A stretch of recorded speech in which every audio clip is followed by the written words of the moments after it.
go. Well, I guess, we could start out by talking about how a great country music legend died yesterday. Yes, she Loretta did. Lynn. Boy, the original fuck around and find out. Yep. Legend. Take no shit, Loretta Lynn. Gotta love her, man. 90 years old. That's a good run, man. That's a good run. Yeah, hey, I mean, one can be so lucky. Yeah. Man, who else? Nicky Boots. Nicky Boots, he was the big dude that was with Billy Lane when he was doing all those chopper build-offs back in the day. Oh, yeah. Yeah, he died. Huh. Yeah, so. Losing a few more legends. Damn. Yeah, it is what it is. Not a lot of builders out there, man. No, not anymore. Used to be. Keep dying off. That's the way it works. Well, Orange County Choppers, stopped their shows and, all hell broke loose. Well, I guess Paulie couldn't work his CNC magic anymore. I don't know. Yeah, right. CNC magic. Now one of the guys that worked for him was a pretty good fabricator. He was the one who did all the muffler work and stuff like that. A lot of the the guy Rick or whatever. Yeah. Had a mullet and a much. Yeah. Yes. Yeah, he was good shit. But he was working on the old, what is that, the English wheel there, and doing different shit. You gotta like that. So getting down old school, Yep. I always thought, man, if I had enough money, I'd just have this beautiful wood shop and steel shop and get all the gewgaws, all the toys, Yep. And learn how to use them, build some shit. God damn, that'd be nice. Yeah, well, shit in one hand, want in the other. I wish I had that too, man. Yeah, well, you see which one gets filled first, right? Yep. So I got to tell you, brother, man, Florida's closed for renovations right now. Yeah, you're down there back in the fucking sunny South. How's that going? It's going all right, man. There's no food in the stores. Why? Because they're busy stocking up all the areas, I think, first where the people were hardest hit. So what do you mean? What you guys get some rain or something down there? Or? A little bit of rain. They had this little brouhaha thing called Ian. Oh yeah. 155-mile-an-hour winds that came in and obliterated some things, just completely wiped out. Wow. Gone. Yeah, it's amazing. I mean, the after effects of this, people have no idea the far-reaching effects of a hurricane like this, because you got salt water. First of all, it emptied part of Tampa Bay, Sarasota Bay, Manatee River. It like pulls all this massive water into the hurricane itself, and then it unleashed its fury, forward as it came ashore, and all that water got pushed to Central Florida, Sebring, Arcadia, Zolfo Springs, all these little podunk towns where I would go out and ride. They're underwater, man. The roads are gone. The Peace River is now like the War River because it like raised like 12 feet. Holy shit. Yeah. And, and now all that water's starting to come back. So, it gets pushed in the one direction. The whole thing stops. And it comes back in the other direction, and now it's flooding stuff out again. They had a levee break. They had to close I-75 down for about a day and a half. That didn't create too much problems. And I picked probably the worst time to ride down. Yeah, well, I mean, you planned it months ahead. Yeah, biker's lifestyle. You go when you go, right? I mean, yeah, gotta go, man. But I tell you what, man, that fucking Saturday, I sat in traffic with all the transformers and the generator trucks and still the line trucks heading down, and you could see like the Baptist ministry was huge. You could see, I don't know how many of their disaster vans I counted, you could see people with just guys with trailers with equipment on it and people with vans full of shit. I mean, traffic was real heavy. I sat and stop and go for probably 40 miles between 5 different backups on Saturday. Well, I mean, you got to get Jesus down there to get some shit straightened out. Hey, at least the Baptist church was there doing something. So, I mean, they're going to put a blue tarp over my roof and throw me some free food. I guess I'll hear an hour of prayer, you know? I guess. That's the trade-off, man. So Yep. what are you going to do? You know, I mean, here's the other thing too, is with all that water that comes in, salt water's in the air and it kills all the foliage. Oh yeah. It looks like, I mean, you don't see, like, Florida doesn't have a fall. I mean, they have a fall, but it's not like up north, you know? Yeah. But it's all like the trees are brown from the salt water. And I've gone out past couple of days taking some pictures. We're waiting to get closer to it because there's just a lot of traffic and stuff and looters and, you know, all that shit that's going on. What are you gonna do?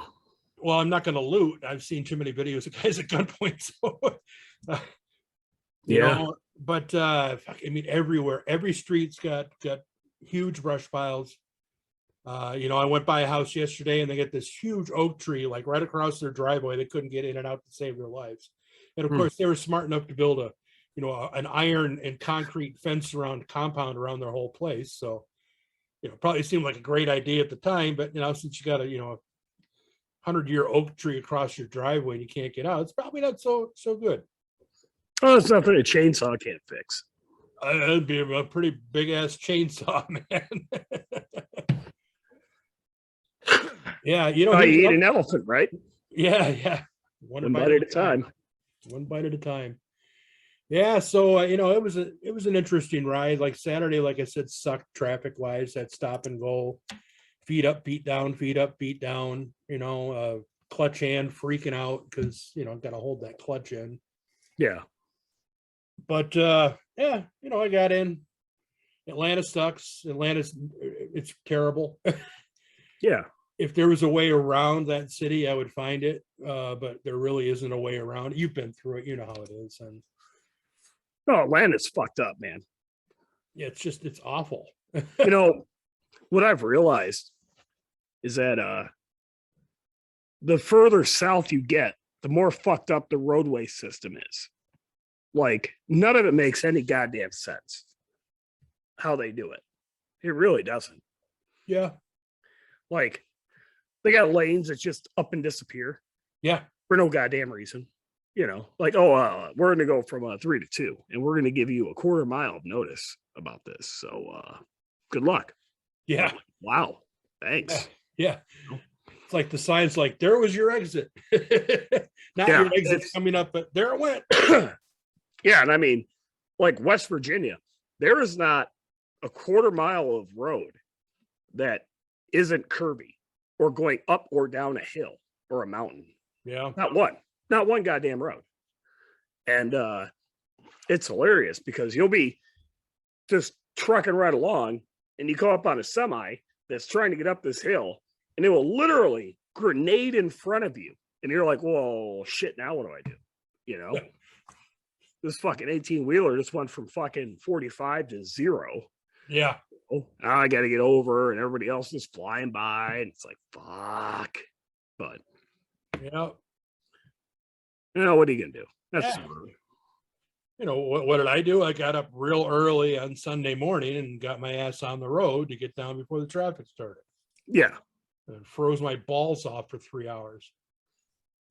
Because it's not like I bring all the Wisconsin gear down with me down here. There's no need for it, Right. So I had everything that I possibly could on and, still froze. Yeah. Oh, well. Yeah. I mean, Florida wasn't bad going into Florida on I-75 on Sunday. Got in before the traffic, flew right down. Yeah. Thrashed the bike pretty good. Still got that slow leak going on in the stem. Oh, yeah. Yeah. The slow leak going on. Like I said, I had to adjust the belt on Saturday morning. Yeah. Which, thankfully is easy on the Victory to do. You don't even have to put it up on a lift, which is kind of nice. So, they got that going for them, but yeah. And it looks like I probably with the stop and go and the heat on, looks like I warped my front rotor. Oh, yeah. I'm getting a lot of chiming, a lot of scuffing noises that goes around now. You can really hear it. Yeah. Well, yeah. Yeah. Yeah. It's, it's a freaking 15-year-old bike. I mean, what are you going to do? Well, I mean, a lot of people talk about, they ride, and I get it. I mean, not everybody's going to do what we do, or not everybody's going to go out and put, 3,000-4,000 miles on in a month. But at the same time, it's like, if you do that, there's different challenges that make or break a person, Yeah.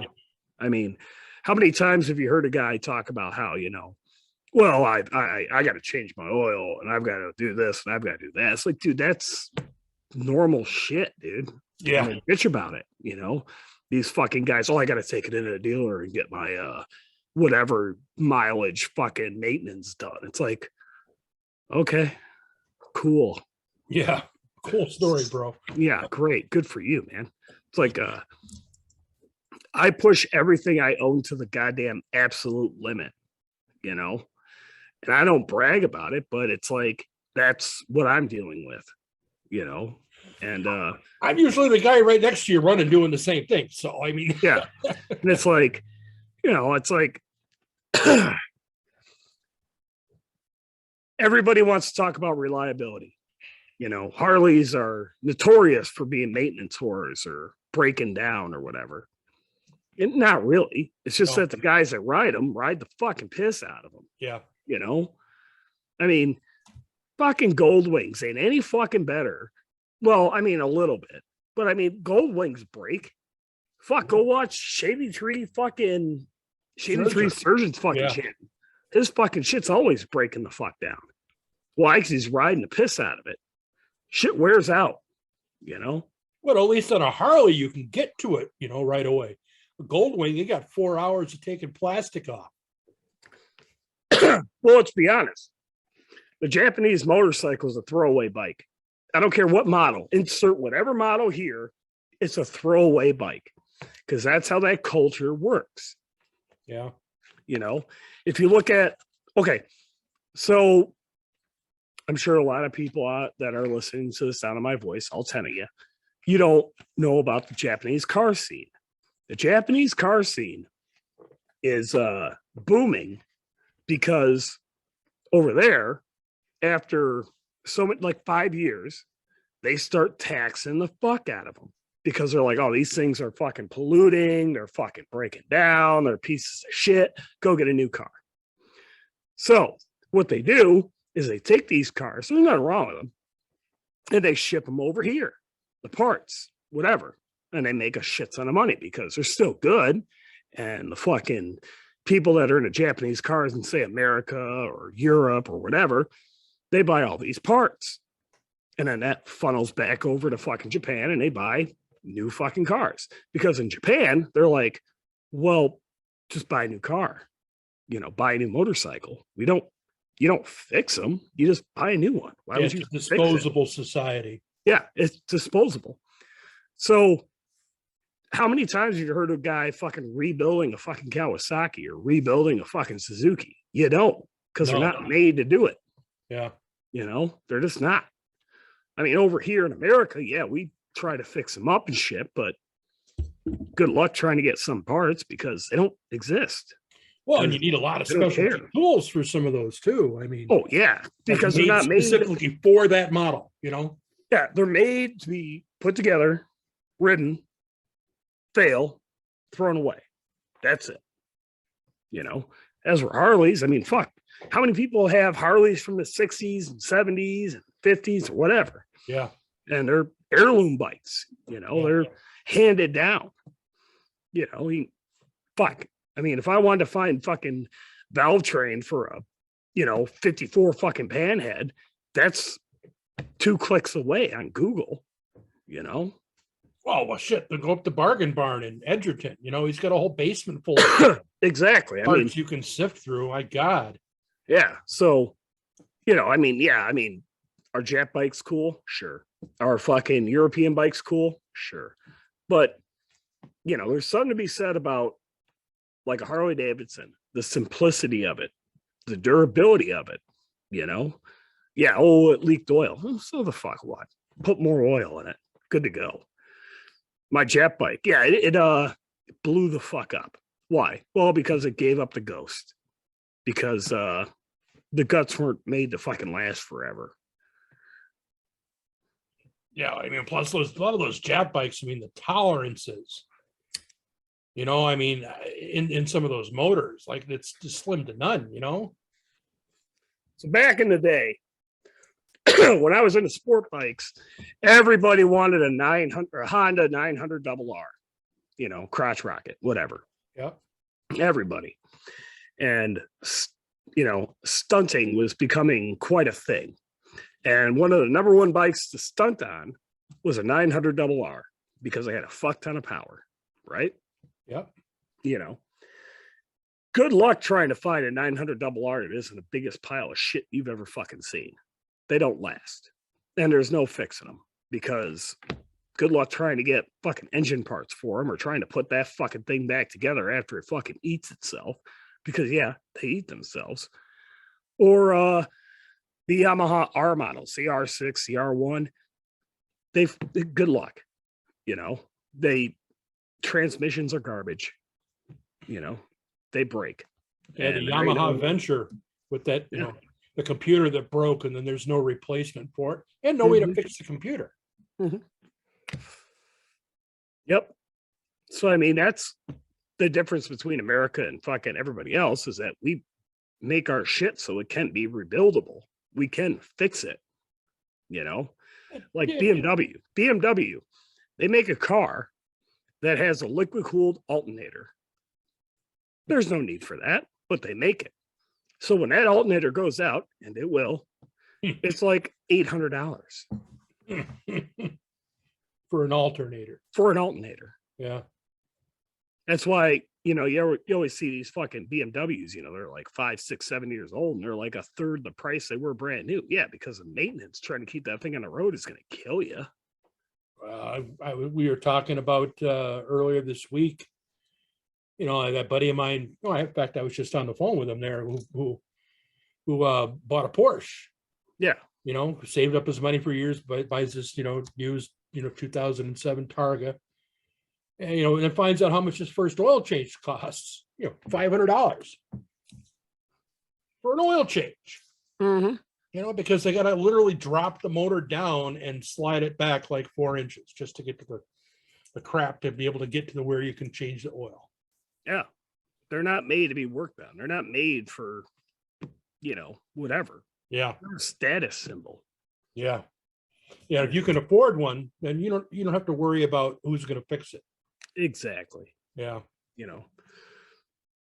So, I mean, yeah, I mean, that's my little gripe is when people bitch about Harleys being, oh, they're not as fast. Oh, they don't stop as good. Yeah, but they last for fucking ever if you fucking want them to. Yeah.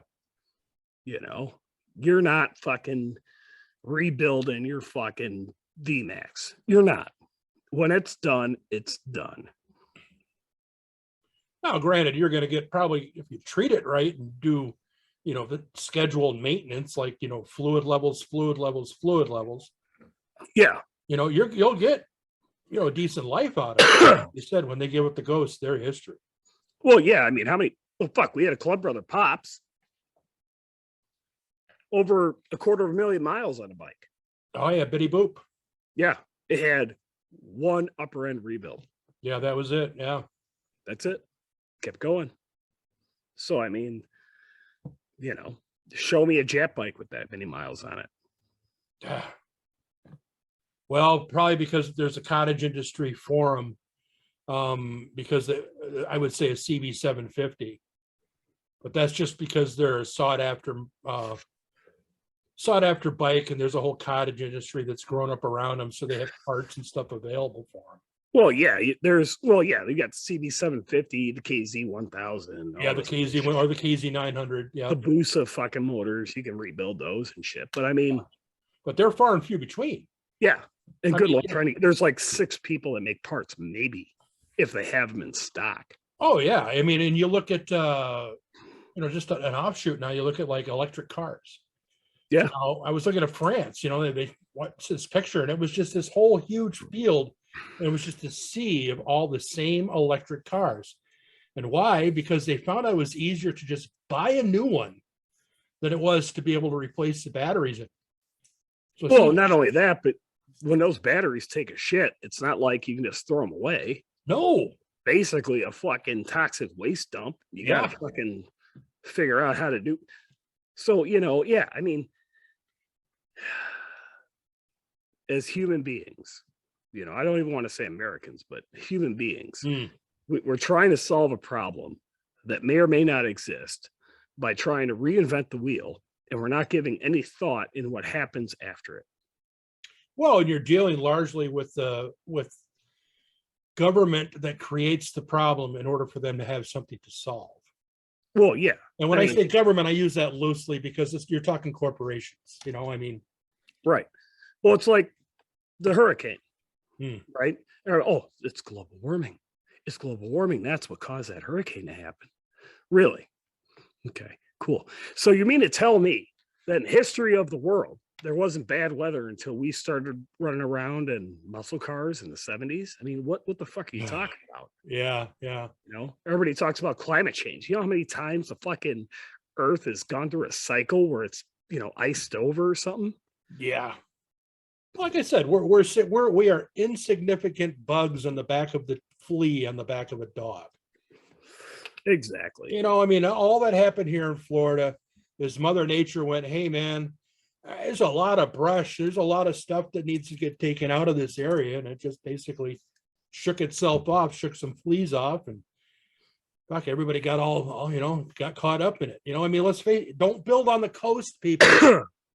If exactly. you buy a house on the coast, the water's going to rise eventually. Hey, I mean, the Earth has been around way longer than us. Yeah. It's done what it's done forever. Yep. It's like wildfires in Colorado or California. Well, guess what? That's how nature takes care of the dead trees. It burns them down. Right. And when you get the tree huggers now that say, oh, we can't remove the wood. We can't remove the wood. We're ruining the wilderness. And then you're going to get more wildfires. I mean, and it's just simple. Like, I mean, you buy a house next to the airport. You don't fucking complain about the air traffic. Yeah. Hey, don't build your house, next to something that may or may not catch on fire. Yeah. Sorry. Don't build your house next to an ocean that may or may not come up and bite you in the ass, because it's done it since the beginning of time. Yes. So, yeah. I mean, yeah, it sucks, but you can't blame, people for it. No, your dumbass fucking built a house next to the ocean. Sometimes the ocean gets mad and it fucking creates a storm and shit happens. Yeah. Sorry. Yeah. Well, I was reading, so I'm going to change subjects up here. And no, we're not going to talk about what oil do you use, because that's probably in the social media. Amsoil. Amsoil. The answer is always Amsoil. It should be. Quit fucking around. It's Amsoil. Yeah. Plain and simple. But you've heard of people going over to the dark side, right? Yeah, putting a car tire on a bike. Yeah. On a bike. Well, I was just reading today about it, never heard about this. It's called the double dark side. Explain. The double dark side is a car tire on the rear and a motorcycle rear tire on the front. Okay. The philosophy is that the rear tire is a lot tackier than the front tires usually. And so by applying the rear tire, which is usually a little flatter than the rounded front tire, that it's going to match up better with the tread style and the shape of the rear car tire. Well, the only way that would work is if, like the early baggers, they had the same size tire, 130. Right? Yeah, front and back. Yeah, front and back, right? Yeah. I don't know what the compound difference is as far as one's stickier than the other. I don't even know if there's a difference, really. But like my bike, I couldn't run a rear tire on the front because the front wheel is 3 inches wide. The back wheel's like 6 inches wide or 7 or whatever the fuck it is. So how would you would have to almost, Well, you're gonna have to match the rim. yeah, you would have to put like a big front end on your bike, like a 180 or 160 kit. Yeah, 130 And at the least, probably. yeah, and at the end of the fucking day, that's a lot of mass, you know. So now, you know, you're gonna, I don't know. I guess. What and what are we doing this for? To save money on a rear tire, so we can run a car tire? Yeah, that's just it. I mean, cars have 4 wheels, right? So you get a flat tire, you got 3 wheels. You're not going to go careening off the side of the road usually. Inclement weather, you stand a better chance of not crashing. Motorcycle, 2 tires, one of them goes down. You stand at higher instances of you crashing, having some sort of problem. So I'm with you. Why reinvent the wheel? And definitely why fuck around with your tires? We'll look at it like this. The people that design motorcycles went to school for mechanical engineering. Yeah. And they probably spent years trying to figure out whatever model of bike you bought. And they said, you know what? This is the best it can be. And then for you, not you particularly, Yeah, but you in general. Yeah. somebody to go out and say, you know what I'm going to do? I'm going to put a car tire on the back of it because I want to be able to get 90,000 miles or 70,000 miles out of my rear tire so I can save money. And bitch about how it handles. And then you got to do other things to make it try to handle better or get back to where you were. Why not just leave it the fuck alone? Yeah, do it. The engineers that did all the work before you. I mean, what's a rear tire cost? You know what I mean? It's, a few $100. Average $200. Yeah, save money, dude. Yeah. I don't know what to tell you. Save fucking money. Save your life. Yeah, and then you have a bike that actually handles normal. Yeah. All these guys with car tires on the back, fucking fools, man. Every time I see a car tire in the back, I'm like, oh, there's an idiot right there. And if you got a car tire in the back of your bike right now and you're listening to the sound of my voice, yeah, I called you an idiot and I stand by it. So fuck off. Well, a lot of those guys probably don't ride as much either. No. And if they do, if they pound a bunch of fucking miles, I don't want to be next to them because chances are they're going to fucking lose control in a fucking corner if they're trying to keep up with me because I can go faster because I got tires that are fucking designed to do so. Yeah. Not a fucking Geo Metro fucking bullshit tire that they've got in the back of their goddamn bike. Right. Yeah. Yeah. True. But yeah. Oh, well. I suppose. Yeah, I'm still getting settled in down here. I've got stuff I still got to unpack and walk in the door. I got neighbors talking to me. I got guys want me to fix their fishing rods and get 2 orders now for 2 new rods from people down here on top of the 6 that I brought down with me. So of course now I suddenly go to more work than I know what I can, than I can handle, Yeah. Yeah. Meanwhile, everywhere you go, you got tree branches and shit everywhere. But yeah, well, my little corner of my community, we dodged a bullet. But I tell you what, 2 streets over, I'll throw some pictures and shit on to give you an idea that people lost their roofs and lanais. And we went by one yesterday, and somebody's carport and screen porch was sitting on top of their next door neighbors, like literally just right on top. Yeah, what are you gonna do? Well, and here's the other thing too: is you got people in their 70s and 80s that don't have the money to call somebody to fix it, and they're out there in this heat. It's 80, 83, 84 degrees right now, and they're out there in the heat and humidity trying to do it on their own, and then they're having heart attacks, and so now you got ambulances all over the place. Yeah, well. Oh well, what are you gonna do, man? I'm here. I'm back. We're doing the Zoom thing. Whatever. We'll try to get some guests. Fuck, 117 of these, brother, man. I mean, yeah. All right, man. You got any last words? Nope. Nope. And on that happy note, we'll end this. And hey, man, blah blah blah. Buy Amsoil. Fucking stick to motorcycle tires. You're an idiot if you stick a car tire in the back. And remember, the most dangerous part of your motorcycle is the nut that connects the seat to the handlebar. Peace. Yep.